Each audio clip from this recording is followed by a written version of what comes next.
Students, welcome in physics class. As we are discussing thermal expansion of solids, and as we know that with the increasing in temperature,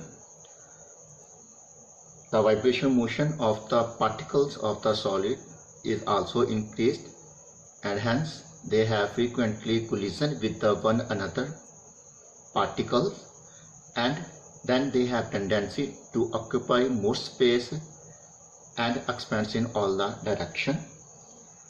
So this expansion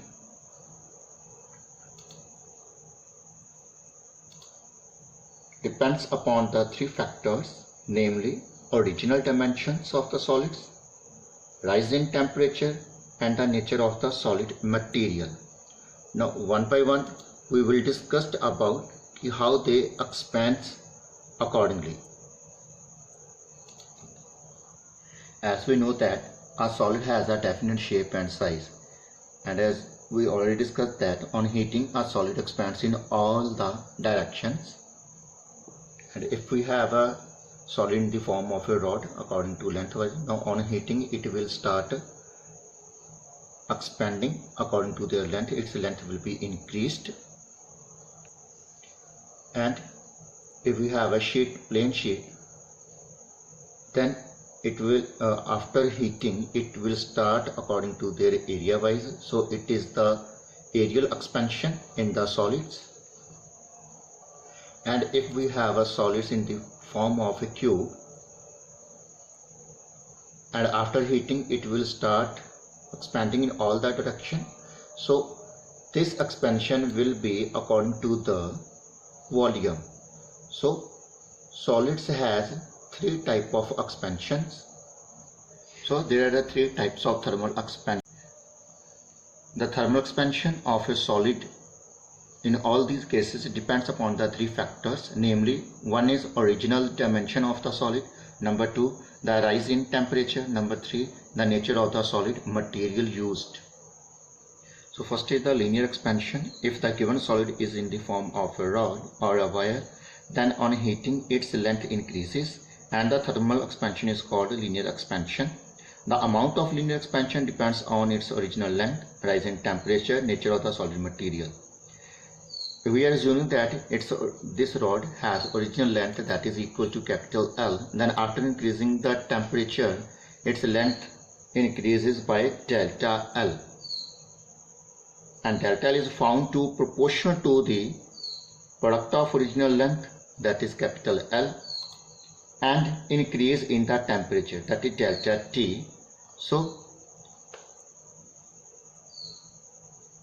increase in length is directly proportional to the original length. Increase in length directly proportional to the rise in temperature. Then you will combine these two quantities. Then we will find out that delta L proportional to L into delta T. Now look at that.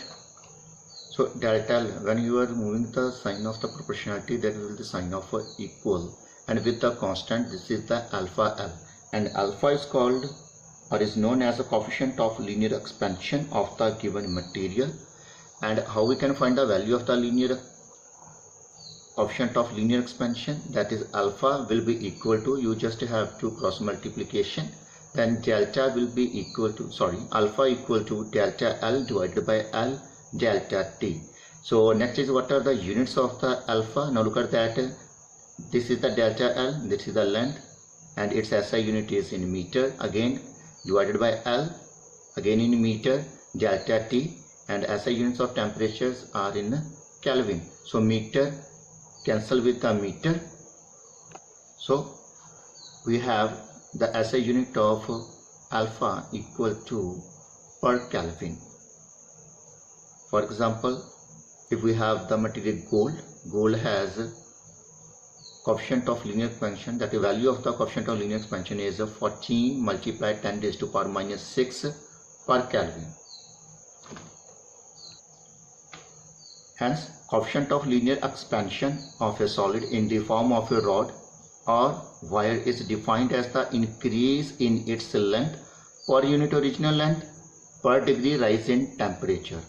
And as I know that in SI unit is per Kelvin, but commonly it is expressed as per degree Celsius. Per degree Celsius.